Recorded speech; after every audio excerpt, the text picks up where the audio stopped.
À cheval sur l'équateur, la République du Congo, avec ses 342 000 km² et sa situation géographique exceptionnelle au cœur de l'Afrique centrale, est un pays béni. Dans son amour, Dieu a doté ce pays d'une grande biodiversité avec des réserves fauniques pouvant faire l'objet d'un élevage domestique, d'importantes ressources naturelles et d'une étendue forestière impressionnante.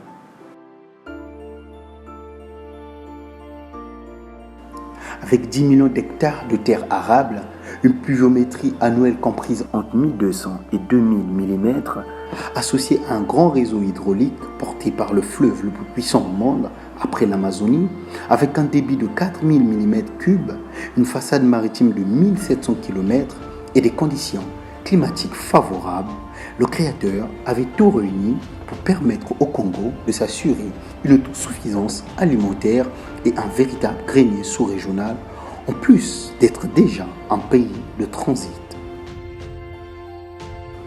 Mais le saviez-vous qu'en dépit de tous ces atouts considérables, le secteur agricole ne parvient pas à satisfaire la demande nationale. Le Congo importe massivement des denrées alimentaires. Ces importations sont estimées à plus de 650 milliards de francs CFA par an. Pourtant, considérée comme priorité des priorités, l'agriculture congolaise est très peu développée et reste une activité de subsistance pratiquée sur des surfaces de moins de 2 hectares en moyenne.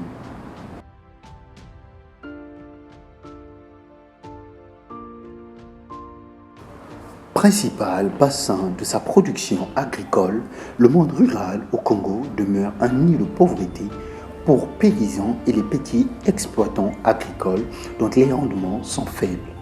Cela peut nous sembler complètement paradoxal, et oui, les paysans domptent le principal moyen